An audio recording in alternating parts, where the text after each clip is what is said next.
Welcome back to the jungle, gardeners. I want to talk to you about my kale plants. These are my Ethiopian kale here. These ones going crazy and doing so well.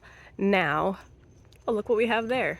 Real quick, a surprise guest. That is a tree cricket. That little green guy there, that's a kind of cricket called a tree cricket, and they can fly. They have wings, they do fly.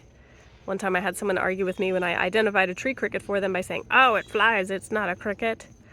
I'm an entomologist. If I tell you it's a cricket, okay? Deal with it. Now, what I am showing you here is how beautiful these kale plants are, because just 3 days ago when I was looking at them, they were covered in aphids.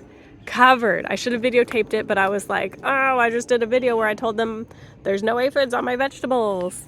And so I was like, I can't show them. But the aphids are gone now. I'm telling you, these plants were covered.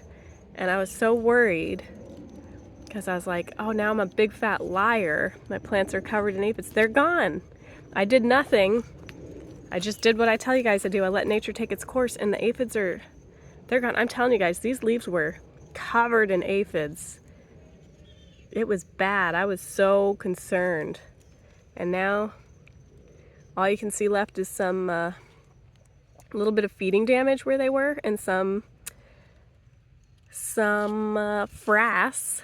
The little black marks are frass of whatever ate the aphids and then was there, excreting the waste products. But whatever it was, I never even saw it. The predator is gone, and the aphids they're gone, guys. So sometimes just leaving the aphids, just walk away for a couple of days, don't look at the plant, come back 2 or 3 days later and look again, and sometimes they're just gone. Sometimes nature does its thing and you don't have to worry about it. Now, if you come back 2 or 3 days later and the aphids are the same or worse than they were, then you might want to consider spraying. But I mean, I'm telling you guys, these plants were covered and now there's no aphids. This is crazy. Here's another one, another part of the yard that was also covered, and again, no aphids left, just some frass. There are some aphids here on this bok choy, but this bok choy is blooming. I'm not going to eat it at this point anyway, so the aphids can have at it. But just proof that there are aphids in the garden. But I'm telling you, my Ethiopian kale were covered and now there's none. Looks like it might be trying to rain right now, guys. That's awesome. All right, I'm checking all the Ethiopian kale plants and I'm not finding any aphids now, guys. This was amazing. Thank you, nature. Plants are looking great. They're looking pretty great.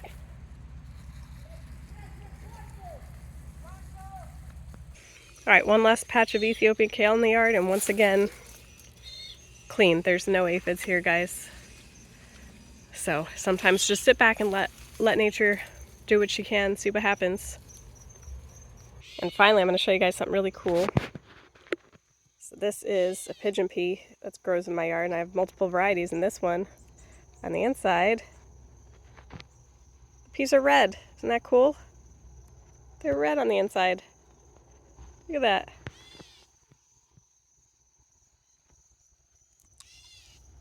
And they're pretty good, even raw. I like to snack on them raw. Not as good as the green ones. I like the green ones raw better, but they're still tasty. Anyway, this is the garden at sunset when it's trying to rain. All right, thanks guys for watching, and remember to observe before you spray.